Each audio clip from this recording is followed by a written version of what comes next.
LACERA real estate. It should be instead of two. All right. Good morning, people. My colleagues and staff here. Go ahead and call the meeting to order. Linda, would you please do the roll? Yes. Good morning, Mr. Jones.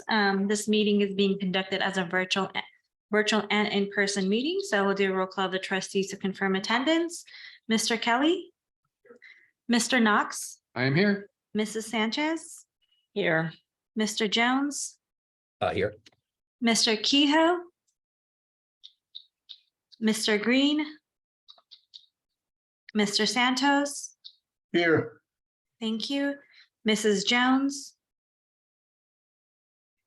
Ms. Greenwood. Okay, staff participating in the meeting include the following. Here. CIO. Oh, thank you, Ms. Greenwood. Staff participating in the meeting include the following: CIO John Grable, CEO Santos Crayman, Chief Counsel Stephen Rice, investment staff Jim Rice, Pushpam Jain, Cindy Rivera, and Amit Agarwal. Consultants include Makita and the Alborn team. Trustees, please use the raise your hand option to be placed in the queue. At this time, we ask all meeting participants to mute their mic until you're ready to speak. And now we may proceed with the agenda. All right. So first order on the agenda is the approval of the minutes from our last meeting on June 8th. I'll move approval. Do I have a second? It's Keith, I'll second. All right. Did you get that, Linda? I did. All right. Awesome. So let's go ahead and have a roll vote. Okay, Mr. Kelly, Yes. Mr. Knox, Aye. Ms. Sanchez. Aye. Mr. Jones. Aye. Okay, the motion passes unanimously. All right, super. Do we have anyone as exciting as real estate and real assets are at 8 o'clock in the morning? Do we have any eager members of the public dying to make comment? No, not No. today. All right. So with that being said, let's move on to the consent items. Council Rice, would you? Do we actually need to read this every time, or can we just go ahead and? I'll move it. Okay, move it. Great. Do we have a second? Keith, I'll second. All right. Linda, do you do what you do? Okay, Mr. Kelly, No. Mr. Knox, Aye. Ms. Sanchez, Aye. Mr. Jones. Aye. Okay, the motion passes with 1 no. All right, exceptional. So we are cooking with grease here. So next one is the non-consent item. Recommendation is submitted by our lead on the principal on the real assets and real estate committee. James, do you want to go ahead and take us to the non-consent? Yep. Good morning, Mr. Chair, committee members and trustees. The item before us is a recommendation that's being made for the launch of a search for a manager or managers to oversee a separate account diversified emerging manager program in the real estate category. As we've done in multiple other asset categories over the past year or two, we're conducting this emerging manager program search through an RFP process to find managers who can construct a customized portfolio of fund investments using emerging managers in real estate, the other part of real assets, or in both. So my colleagues Pushpam Jain and Cindy Rivera are going to be discussing the specifics of the search. So Pushpam, could you start us off?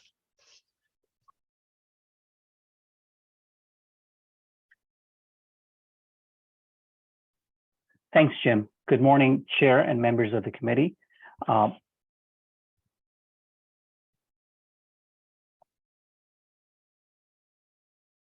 So we're presenting in here the minimum qualifications for the emerging manager search for real estate and real assets. So real assets includes infrastructure and natural resources.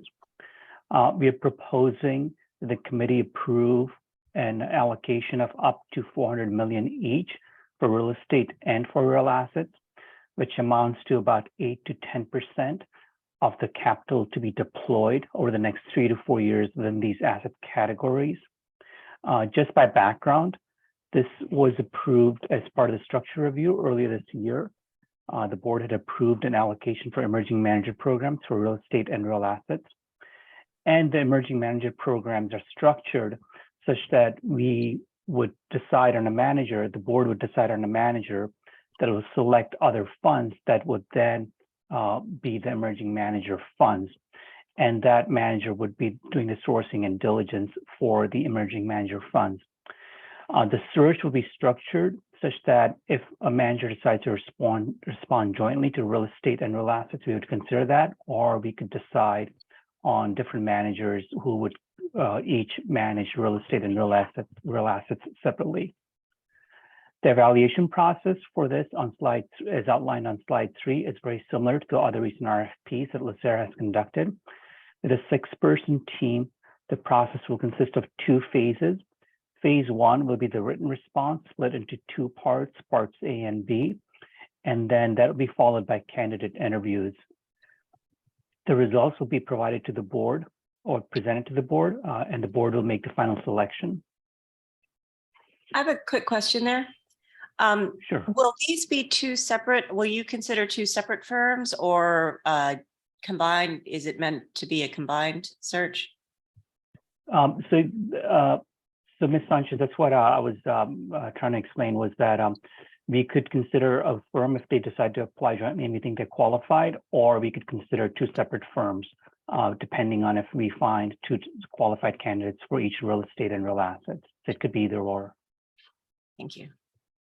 Sure. And Trustee Greenwood, did you have a question? I saw you put one in the chat there. Would you like to go ahead and ask Pushpam? Thank you. I'm trying to understand, are we looking for managers or are we looking for managers of managers? So yes, it'll be a manager of managers. So the manager, a manager would then pick the emerging managers. Okay. To be a manager of emerging managers. Okay, thank you very much. Sure. Yeah. On slide 4, we've laid out the evaluation criteria, which are very similar to other recent RFPs that LACERA has conducted. And these criteria focus on how the organization and staff of the manager of emerging managers comes together for an investment and operational program to implement the emerging manager program. Slide 5 lays out the timeline, proposed timeline for this. So we anticipate launching the RFP process in Q1. And we would evaluate responses and interview candidates in Q2 and Q3 and provide a recommendation to the board for board's approval in Q3. And with that, I'll turn it over to Cindy Rivera to go through the rest of the presentation. Thanks, Pushpam. Good morning, committee chair and members of the committee. The 6 minimum qualifications presented for trustees' consideration today are designed to attract managers that are established, have recent and applicable experience, adequate size and operational capabilities, as well as a willingness to formally serve as a fiduciary to LACERA and are in good standing with applicable regulatory authorities. I will describe the first 4 MQs in greater detail. MQ number 1 requires a 5-year performance track record of committing capital to emerging managers. 5 years of performance history in real assets and real estate allows for assessment of the quality of partnership selection by a separate account manager and covers a range of economic environments. MQ number 2 targets teams that have committed a minimum of $100 million to emerging managers within the past 36 months. We'd look to hire a separate account manager that is actively investing and is familiar with current market terms and investment strategies employed by emerging managers. MQ number 3 seeks firms with at least 3 institutional clients with a minimum of 1 public pension fund with a plan size of at least $10 billion. Yes, I'll pause for Mr. Kelly's question or comment. Go ahead, Yeah, it's regarding number 4, and it's a kind of a follow-up, I think, to Ms. Greenwood's question. Why do we care about the assets that the firm has under management in real estate or real assets? Why don't we care about the assets that the manager the firm selects has? So I'm happy to address that. We care about both. The reason why we care about this particular manager, the manager of managers, to explain it as we described recently, is that this increases the potential that LACERA's commitment to the firm does not represent a disproportionate amount of the firm's AUM. So we want to make sure that they have operational capabilities to manage a large program like the one we'd be dedicating to What them. firm are you talking about? The manager or that we'd be selecting at the end of this RFP. But again, why do we care? If we pick JP Morgan to be the manager of managers, why do we care of the assets that JP Morgan has under management in these asset categories rather than Joe Kelly Asset Management, who's the firm selected? That's where I'm confused. Mr. Grable's come to the desk. Go ahead, Mr. Gribble. Jim can answer if, but Yeah. I think it just relates to the notion that we want to partner with firms with requisite experience in terms of, I'm sorry if I'm not looking at the audience, but looking directly at Mr. Kelly. We want to make sure that the firm that we partner with has the requisite experience and is knowledgeable about the space, and the size of the AUMs is an indicator of their direct experience with this specific mandate. So both are relevant, and part of the contract will include the definition, or LACERA's definition, of what an emerging manager is. But we want to make sure that the firm that we would partner with has the right type of experience. The reason it was confusing is because you say in the narrative, I think under the bullet, or you say in the narrative in the memo, we want to commit upwards of 400 or 450 in two tranches. That's fine. And the reason for that is you referred to, you don't want the assets under management to be our assets under management, our allocation to them to be a significant proportion of their assets under management. But this is 400 million. That's where it's confusing. Okay, I understand it. Thank you. Thank you, Mr. Kelly. And thanks, John, for your response as well. I'll continue. I believe I covered MQ number 3. MQ number 4, we discussed in greater detail just now. So we'd be requiring that the manager have at least the 400 million of AUM in either real estate or real assets, or 750 million combined. On the following slide, we cover scope of services. Once engaged, the separate account manager will be thereby tasked with selection of high quality emerging managers, investment monitoring, ongoing collaboration with LACERA, and negotiation of terms. Underwriting of new investment opportunities and investment monitoring of existing investments shall be no less rigorous than that of LACERA's other manager relationships. A manager's DEI and ESG practices will be evaluated in accordance with LACERA's existing robust processes. Collaboration with LACERA here communicates the objective to work with firms that can serve as true partners to LACERA and help advance our organizational priorities. Favorable terms here will be pursued in current and future funds, positioning all parties for future growth and the capacity rights to come with such growth expectations. On the next slide, we highlight that this emerging manager program is in alignment with LACERA's strategic objectives. Namely, exposure to smaller managers could position LACERA to capitalize on future growth and more favorable terms earned through LACERA support and of emerging managers at a critical time in their development process. Additionally, allocations to emerging managers support LACERA Tide's capital formation pillar objectives, which we'll hear more about it further down in our agenda today. On our last slide, we return to an overview of our recommendation today. We recommend that the Real Assets Committee advance to the Board of Investments the proposed Emerging Manager Program RFP minimum qualifications. This concludes our prepared remarks. We're happy to take the committee's comments or questions at this time. Mr. Chair, I had a question. Yes, I wasn't sure if that was still left over from the last time. Sorry, Trustee Kelly. Thank you. On slide, can you go back a slide or two? Another one. Yeah, so this one, thank you very much. This one on number 6. So we've had some instances where some of our partner firms have, it's been alleged that some of the principals have been involved in some shenanigans, sexual harassment, et cetera. This bullet number 6 looks at the firm must be in good standing with the SEC. If I'm a principal in such a firm and I'm under investigation for such activity, would that be an activity that I would report to the SEC and regulatory authorities or not?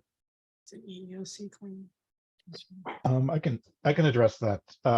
I think in general, those types of issues that get raised, if it's related to a case like that, I don't know that necessarily come in through SEC compliance, but that would be something that we would try to uncover in our own diligence of the firm that would be separate from just them meeting this MQ. So it would be part of the organizational assessments of the firm and its principles. Okay, and then would we be open to questioning that we evaluated a factor of firm principal behavior that we didn't include in the MRs or MQs? No, I think the MQs are really designed to be just the minimum things that are somewhat measurable that we would include in firms that we evaluate. But I think we showed on the other slide the 7 characteristics of the firm that we're scoring them on, and if one of them is the organization and their staff, I think that's okay. Okay, I want to make sure we just don't Well done. forget about it. That's all. Thank you very much. I've got a question. I think, Jim, we kind of talked about this briefly in our lead up here, but I wanted the trustees to get a sense of it too a little bit. Can you talk a little bit about the prospective universe of firms that we think qualify under our minimum qualifications? And secondly, what strategies or perhaps partners have we employed to maybe expand to make sure that we're capturing as much of that or that grouping of firms that could meet our minimum qualifications? So we've done similar searches in other asset categories. I think probably the most developed marketplace for emerging manager programs is in either in public markets or in private equity. And so we got a large response in our private equity search. I think the scale for managers that would do this in real estate or in other real assets is somewhat smaller, with probably real estate being a more developed market than the infrastructure and natural resources side of it. So I think we might see a similar response to what we saw with credit and hedge funds, where there might be a large single digit number of firms that respond that could either do one or the other or both. We intend to get the word out by publishing the RFP in some of the industry publications, and particularly ones that are focused on the sectors that we're trying to cover here with real estate, infrastructure, and natural resources. Also, and I know Ms. Greenwood has a question that she posted in the comments, and just to remind those members who are participating virtually that the public cannot see the questions in the chat box that we have through our application here. So I will duly note that you are ready for a comment, but if you could be sure to restate your question or state your question when you're kind of acknowledged, so that the public has a benefit. Okay, so then go ahead, Ms. Greenwood.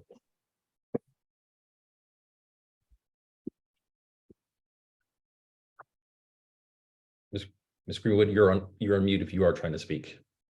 Oh, I am. Okay. Well, that was the meaning of life. Now I'll get to the question.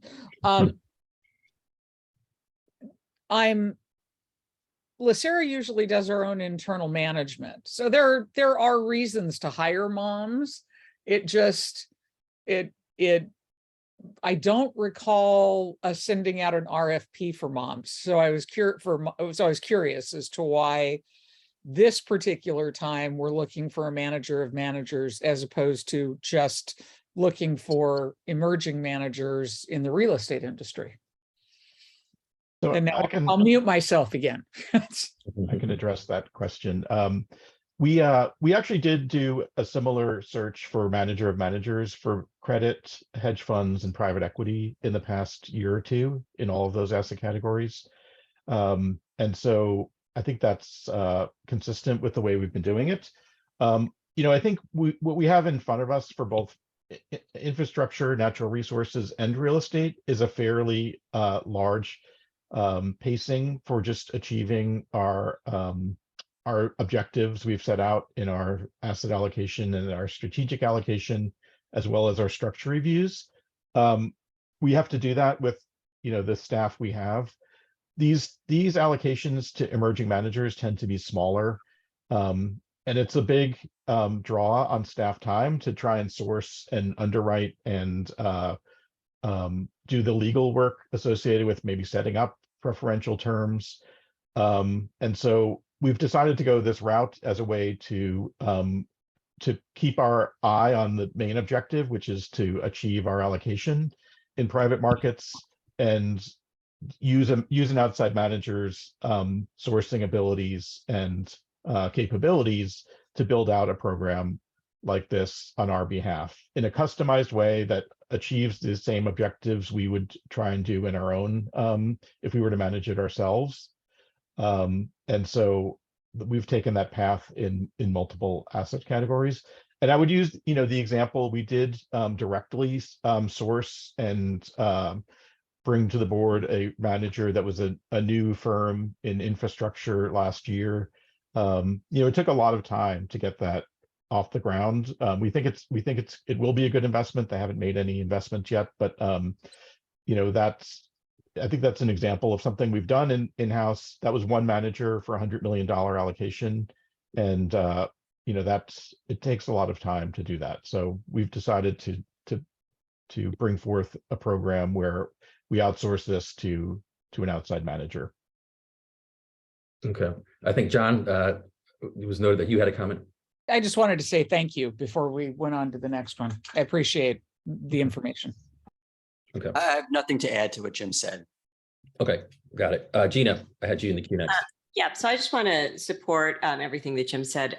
We have we have emerging manager programs now in every asset class except this one. So this is important. And so with that, I also agree that doing due diligence on smaller managers who are either lifting out or newer to the industry, or newer to getting started, takes an intense set of due diligence that would be an enormous draw on staff resources. So, I think that this is the way that we remain nimble as an organization, and keep our staff focused on what they need to be doing and not focused on very, very small managers and very small checks. But we still want to play in that space because there's interesting opportunities there. So with that, I'll make a motion to approve this.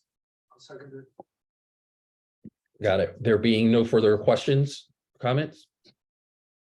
All right, great. So Linda, would you please Sure. call the roll? So Ms. Sanchez made the motion, Mr. Kelly seconded. Mr. Kelly, Yes. Mr. Knox, Aye. Ms. Sanchez, Aye. Mr. Jones. Aye. Okay, the motion passes unanimously. Super. Okay, and then we have a report from Jim and Amit on the progress of our core implementation. Good morning again. And thank you, Pushpam, for pulling up the slides. Good morning. So this item is an update report on the implementation of the core real estate structural changes that were approved as part of the structure review earlier in the year that was approved by the board. Amit Agarwal and I are presenting this item. So if we could just turn to slide 3, where we start. Here we're starting with a summary of the structure review that did get approved. The items in yellow are specifically relating to the core structure, and those are the focus of today's presentation. So at that time, the future plan for the structure review for core included underwriting core funds, improving the core risk profile, and reducing operational risk exposure from our title holding company structure. Next slide, please. Additionally, the review included the decision to sell over time the core separate account portfolio starting next year and redeploying capital into funds. Again, we're highlighting in yellow the core focus of this. We highlighted at that time that the timing of the asset sales and how quickly fund managers can put to work our fund investments will determine the pacing of this transition. Next slide. Now just reviewing our current real estate allocation. Excuse me. Real estate represents a strategic allocation of 10% of our total fund, 6% of it in core and 4% in non-core. LACERA is largely at its strategic weight for core. We're at 6.1% in the last performance allocation versus our 6% target. And we're underweight our non-core exposure, where we have a 1.5% exposure versus the 4% policy weight. And that's the area of expansion for the real estate program. The core, as we note on the bottom here, core is the lower risk, income focused part of the portfolio. We believe it provides a hedge against inflation, and it's a diversifier to the total fund. Non-core, where we have a 4% target, is more of a total fund return driver that is in the same position with other equities that we have. On the next slide, we show here the structure reviews included the core portfolio guidelines, which are a little bit more specific than we had in the past. And these guidelines relate to sector and geography weights, overall portfolio leverage, diversification, and tracking error. So as we move to a structure using funds rather than separate accounts, we believe that these guidelines can be managed at the time of fund commitments. And we would do that by selecting fund managers that are consistent with these guidelines. And then overall, we would expect the overall portfolio to be consistent as well. Next slide, please. The review also included some pacing expectations that included selling a third of the total separate account assets in each of the next 3 years and redeploying the capital into core funds. And that's one of the points we wanted to focus on today. That pacing will require the sale of assets first, so the capital deployed into funds can replace that capital. It's worth noting that we believe we're currently in a transitionary period in the marketplace. Currently, high interest rates and economic slowdown are driving transaction prices lower in real estate markets, as these prices are set by future economic expectations of the asset as they relate to the asset. And then on the other hand, when we look at investing into core funds, the valuations of those funds are largely driven by appraised values that are based on things that have happened in the more recent past.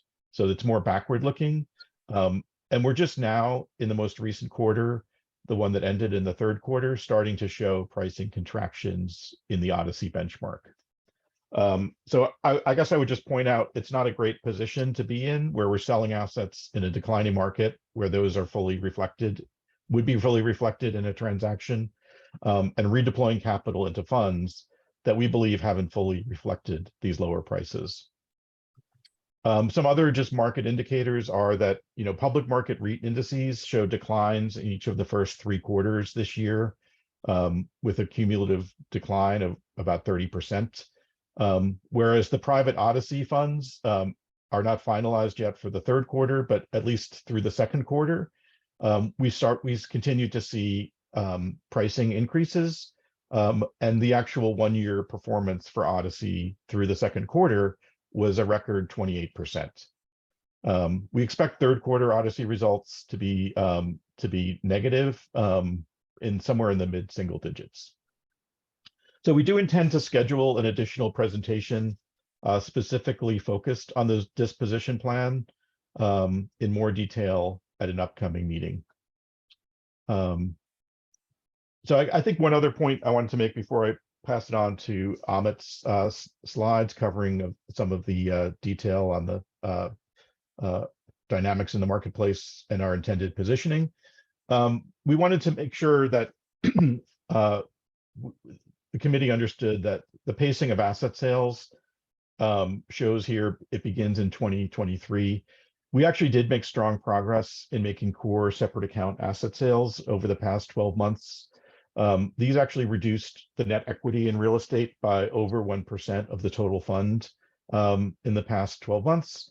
However, this strong increase in real estate values, being up 28%, kept the strategic weight of core real estate in the total portfolio still overweight, even with these sales, and ended up at 6.1% currently. So this didn't raise capacity to shift some of the weight into funds as of yet. So we're not intending to market time. We're expecting to maintain our full weight to core real estate at close to 6% during this transition period. So at this point, I wanted to turn it over to Amit. He's going to focus on, again, the dynamics in the marketplace and our positioning within the structure. Thank you, Jim. Good morning, Mr. Chair and trustees. Slide 8 discusses the current real estate market overview. Real estate was up around 20% from the prior year through June, as benchmarked by the NPI Odyssey Index. With uncertainty in the federal policy and increase in interest rates, the market has started to slow down, and real estate prices declines are expected going forward. Increases in redemption queues for Odyssey and core open-end funds have been trending, and noteworthy is that non-core REITs are keeping investors from selling out of their redemption gate, through their redemption gate, sorry. Moving on to the next slide, which is slide number 9. Recent appraised values of core real estate from the third quarter of 2020 to the third quarter of 2022 increased sharply quarter over quarter, and increase peaked in the first quarter of 2022, after which the acceleration of prices increase slowed down. The real estate market is expected to decline, which will make it challenging to exit out of directly held real estate assets, as was mentioned by Jim earlier in this presentation. Additionally, there may be delays in declines in core and Odyssey open-end funds. We don't want to be market timers, but it may not make sense to make commitments to core and when valuation declines have not yet been fully reflected in appraised values. Again, this point was discussed by Jim earlier in the presentation. Now moving on to the next slide, which is slide number 10. This slide provides an overview of the Odyssey Core Real Estate Benchmark, which stands for Open-End Diversified Core Equity Index. The index is comprised of 26 open-end commingled core property funds categorized by stable, with occupancy levels equal to 80% or more, and use low leverage limits.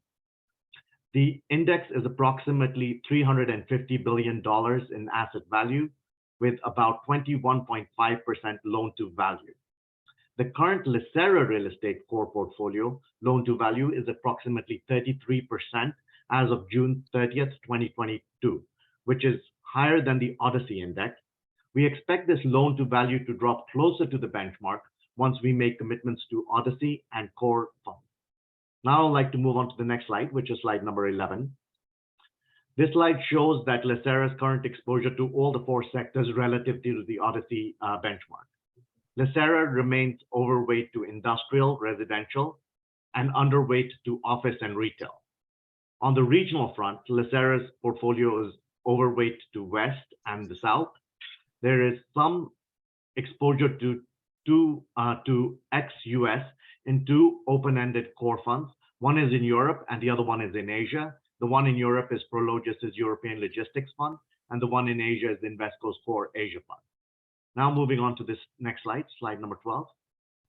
As of 6/30/2022, there has been large increases in the valuations for industrial, which is now LACERA's largest sector exposure within the core, at 45% relative to the Odyssey benchmark at 31%. There were also large declines in the valuation to office, which is now the 3rd largest sector and used to be the largest sector in the benchmark. Retail remains the smallest exposure within both LACERA's portfolio and the benchmark. Noteworthy is the emergence of the other sector, which, although it's not new, does include medical office, life sciences, studios, amongst others. Now moving on to the next slide, slide number 13. This slide shows the core real estate portfolio is close to the board-approved policy ranges as per the structure review that was presented earlier this year.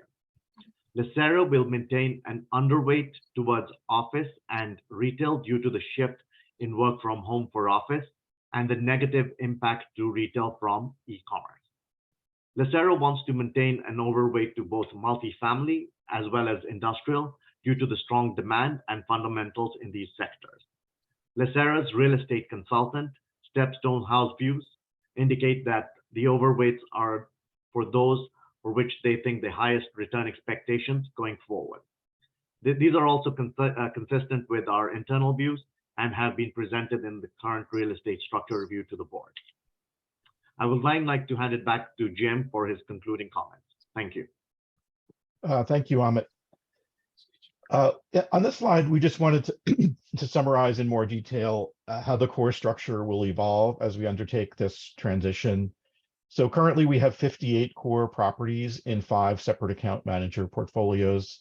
As well in core, we have 4 core funds. These are specialized funds. 2 are in the industrial sector, one of which is also in Europe. We have 1 Asia-focused core fund. And then lastly, the final fund is a private Odyssey index strategy that invests in the underlying components of the Odyssey index. When we conclude the transition on the right, we do expect the portfolio to be invested in a handful of Odyssey benchmarked funds. We believe these will be the new anchor to the core portfolio.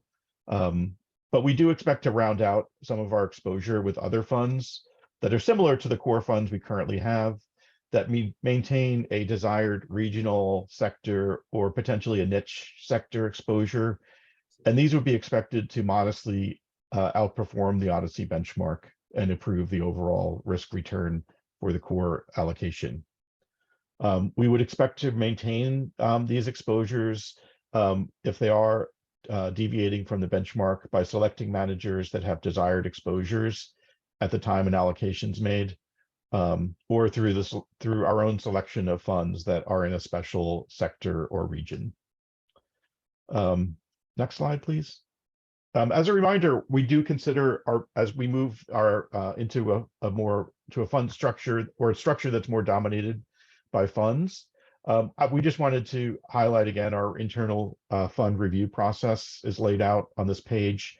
That includes the advancement of an individual manager's diligence to review by our internal real assets investment group and our CIO. And that's done before any recommendation is made to the board. And again, as a reminder, all of our fund recommendations that we propose for this structure would be brought to the board for approval. Next slide. We wanted to summarize the work we're doing in core is consistent with our strategic initiatives in enhancing operational effectiveness, optimizing the investment model, and maximizing stewardship. So on slide 17, we just summarized the key aspects of our implementation plan. On the next slide, please. Thank you. Where we maintain our core exposure at 6% as we transition the portfolio. We believe we'd be reducing operational risk by transitioning from separate accounts to funds. We expect to bring forth the first of the Odyssey fund recommendations that will form the anchor for the new portfolio in coming months. Once these are invested, we expect to begin underwriting, and there'll be multiple Odyssey funds that we're going to be recommending. Once these are invested, we do expect to begin underwriting additional specialty core and core plus funds to round out some of the desired exposures we want to maintain in the core portfolio. And then lastly, we will intend to conduct an additional update to the committee or the board on the disposition plan in coming months. So that concludes our comments, and we invite any questions or comments from the committee or the board. Don't see any questions in the queue. Any trustee members have any questions or comments? Good morning, Herman. Go ahead. Good morning. Good morning, colleagues and staff. I just want to say that that this is a good report.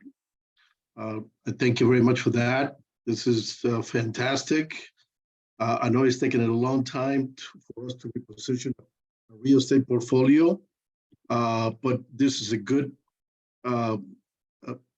few steps in that direction that I welcome, something that we should have done many years ago. Well, here we are. And this is wonderful. I want to thank the staff for being open-minded, willing to work with the CIO in making the changes in this portfolio, changes that we needed for many, many years. And hopefully, once the new transaction this transition is completed, the portfolio begins to perform like it should perform and should have been performing for many years. So thank you very much. I really appreciate it. Looking forward to seeing this particular portfolio flourish and give us the return that we need. Thank you. Thank you, Trustee Santos. Any other questions or comments? Okay. There being none, do we need a motion for this at all? No, this No. was intended to just be an update. Just a report or take. Gotcha. Okay. Next item is our items for staff review. Chair's privilege. What I think would be helpful, Jim and the real assets team, is in the RFP outreach. Is it possible to do like a real simple summary? I don't want you to go overboard with the preparation or anything, but just kind of give us a sense of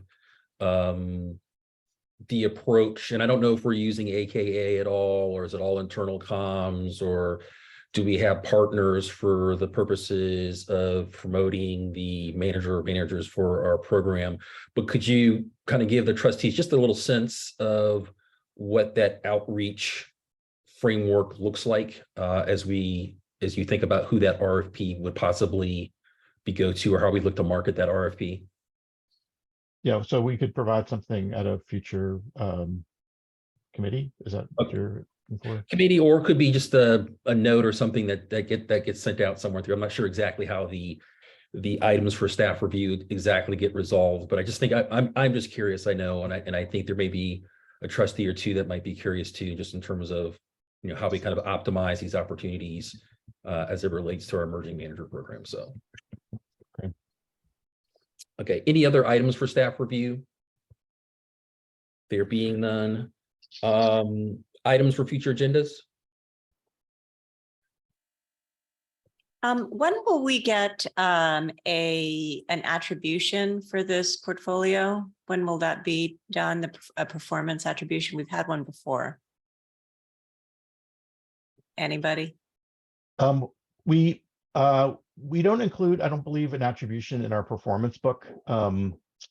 We have Altus engaged. They do an attribution for us on our separate account portfolio. It doesn't include our funds, but we could figure out a way to maybe communicate some of the attribution work that we have to the board or the committee. Yeah, I think it would be very helpful. It's a great accountability tool. And just for us, it's a bit easier to sort of parse out hot spots in the portfolio and you know, how we're addressing them, et cetera. It's just good to look at that, I think, at least annually. Okay. Thank you, Trustee Sanchez. Any other items for future agenda? If not, good of the order. Would you like to go down the roll, Linda? Sure. Mr. Kelly? Mr. Knox? Good morning. Nothing. Thank you. Ms. Sanchez? Nothing, thanks. Mr. Kehoe, I don't see. Mr. Green? Mr. Santos? It's good. 9 o'clock, we'll be ready to roll for the BOI meeting. Mrs. Jones? Good morning. I have nothing. Thank you. Ms. Greenwood? Good morning. I don't have anything either. Thank you for your answers to this. My questions. I appreciate it. Thank you. And Chair Jones? Nothing. I'll reserve privilege to the BO, our regular Board of I meeting, if you will. Do there an extended coffee break here, and then we'll be back online here at 9 for the meeting. Thank you very much to Jim and the staff. Meeting adjourned. I'll move it.